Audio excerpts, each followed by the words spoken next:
மாமா, இந்த படிக்கிற குழந்தைங்க அதே மாதிரி காம்படிட்டிவ் எக்ஸாம்ஸ்க்கெல்லாம் ப்ரிப்பேர் பண்ணுறாங்கல்ல, அவங்க எந்த கடவுளை வழிபடுறது நல்லது? காம்படிட்டிவ் எக்ஸாம்ஸ்னா பிஎஸ்சி இந்த மாதிரி கேட்குறேன் இல்லையா? ஆமாம். ஸோ இந்த பிஎஸ்சி எக்ஸாம்ஸ் ஆகட்டும் இல்லை எந்த படிக்கிற குழந்தைங்களா இருக்கட்டும் அவங்கெல்லாம் வந்து ஹயக்ரீவரை வழிபடுறது ரொம்ப ரொம்ப நல்லது. ஏன்னா வந்து ஹயக்ரீவர் வந்து சரஸ்வதிக்கே குருவானவர். ஸோ அவரை வந்து வழிபடும்போது நம்மளோட ஃபோக்கஸ் இன்க்ரீஸ் ஆகும், மெமரி வந்து ரொம்ப இம்ப்ரூவ் ஆகும். அதே மாதிரி கான்ஃபிடென்ஸ், க்ரியேட்டிவிட்டி இதெல்லாம் நல்லா பூஸ்டப் ஆகும். எப்படி வழிபடணும்? ஹயக்ரீவரை வழிபடுறது ரொம்ப சிம்பிள். இப்போ ஒவ்வொரு பௌர்ணமி நாள் வருது இல்லையா?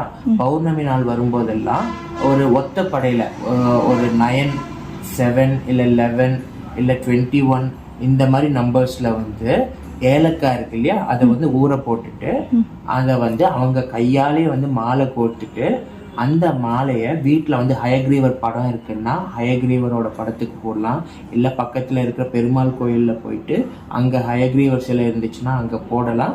சரி, இந்த ரெண்டுமே அவைலபிள் இல்லையா? வீட்டில் வந்து நார்மலாக பெருமாள் இருக்கார் இல்லையா, பெருமாளுக்கு வந்து ஹயக்ரீவரை வந்து மனசில் நினச்சி வேண்டிட்டு பெருமாளுக்கு கூட அது போடலாம். ஏன்னா ஹயக்ரீவர் வந்து பெருமாளோட ஒரு அம்சம்தான். ஹயக்ரீவரோட மந்திரம் எது? ஞானானந்தமயம் தேவம் நிர்மல ஸ்படிகாகிருதம் ஆதாரம் சர்வ வித்யானாம் ஹயக்ரீவம் உபாஸ்மஹே.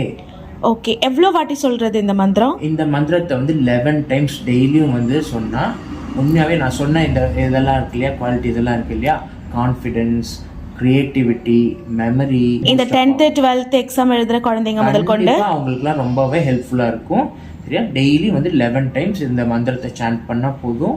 படிக்க கொஞ்சம் ஆர்வம் கம்மியாக இருக்க குழந்தைகள் முதல் கொண்டு இந்த மந்திரம் சொல்லலாம். அவங்களுக்கு கூட இது இப்போது படிக்கிற ஆர்வம் ஏன் கம்மியாகுது? அது கஷ்டமாக இருக்கிறதுனால தான் அவங்களோட ஆர்வம் கம்மியாகுது. ஸோ அவங்களுக்கு இந்த மாதிரி அவங்களோட மெமரி இன்க்ரீஸ் ஆகும்போது, ஃபோக்கஸ் இன்க்ரீஸ் ஆகும்போது இல்லையா, கான்ஃபிடென்ஸ் இன்க்ரீஸ் ஆகும்போது ஆட்டோமேட்டிக்காக அவங்களுக்கே அதில் ஒரு ஆர்வம் வரும். ஒரு விஷயம் அவங்களுக்கு ஈஸியாக இருக்குது, நல்லா வருதுன்னா ஆட்டோமேட்டிக்காக அவங்க வந்து அதை நல்லா பண்ண போகிறாங்க. தேங்க்யூ.